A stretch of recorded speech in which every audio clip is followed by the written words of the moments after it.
Alors je pense que la mobilité, c'est effectivement une des réponses, mais ce n'est pas toute la réponse au problème du chômage des jeunes.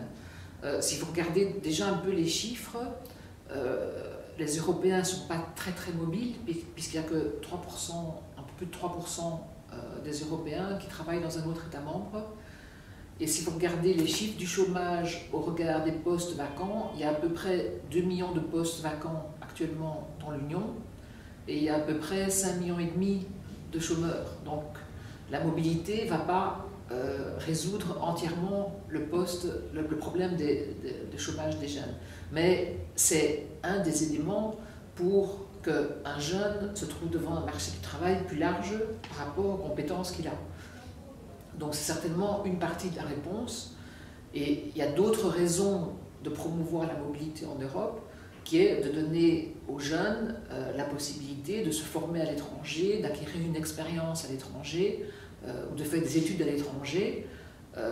D'abord parce que d'un point de vue de son employabilité pour un employeur futur, en réalité ça lui donne un plus sur son CV. Et je pense que sur le plan personnel, il acquiert une confiance en lui, une ouverture aux autres qui lui est utile dans le travail. Et je pense aussi que du point de vue du projet européen, en encourageant cette mobilité européenne, on encourage aussi les jeunes un peu à participer à la construction européenne en rencontrant des jeunes d'autres États membres.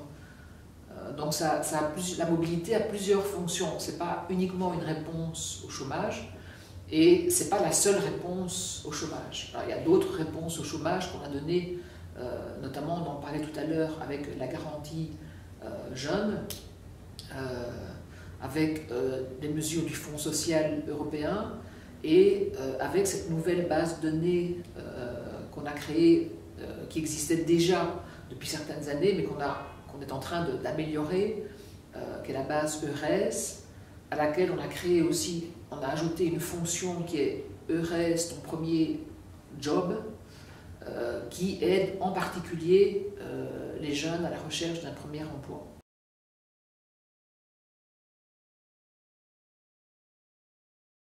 En matière de statistiques, à la Commission, on ne fait pas des prévisions.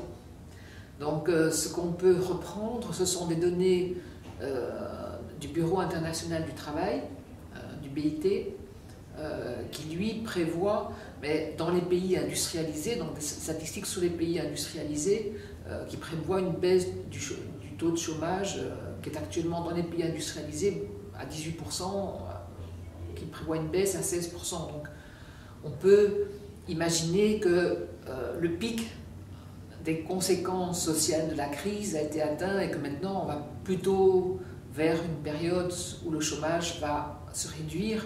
La question est de combien? Et là, à la Commission, on ne fait pas de prévisions chiffrées. Par contre, par exemple, dans le programme de mobilité Erasmus, donc qui vient de commencer au début de l'année, donc le programme Erasmus+, qui s'adresse donc à tous les jeunes, qui soient en formation dans l'enseignement supérieur ou qui soient apprentis, qui soient en formation professionnelle, qui soient d'ailleurs enseignants aussi. Nous espérons avoir un peu plus d'1,5 million de jeunes qui font de la mobilité chaque année.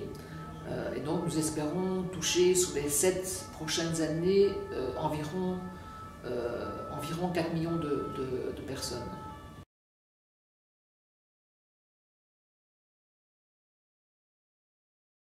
Une des règles de base du fonctionnement de l'Union européenne, c'est l'égalité de traitement entre les États membres. Ceci dit, dans les programmes Erasmus, il y a effectivement des pays où les jeunes sont plus prêts à partir, où ils reçoivent parfois au niveau local un meilleur soutien, parce qu'il faut savoir que ces programmes de mobilité sont gérés par les États membres. Ce n'est pas la Commission directement qui gère ces programmes. On peut dire que les jeunes des pays où c'est mieux géré sont peut-être des jeunes privilégiés.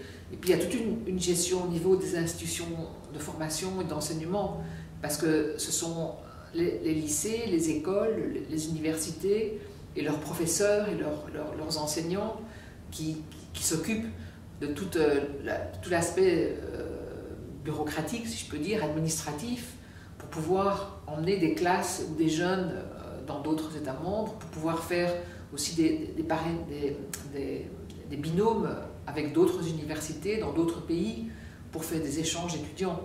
Donc c'est vrai que les jeunes sont quand même tributaires du bon fonctionnement du système dans leur pays.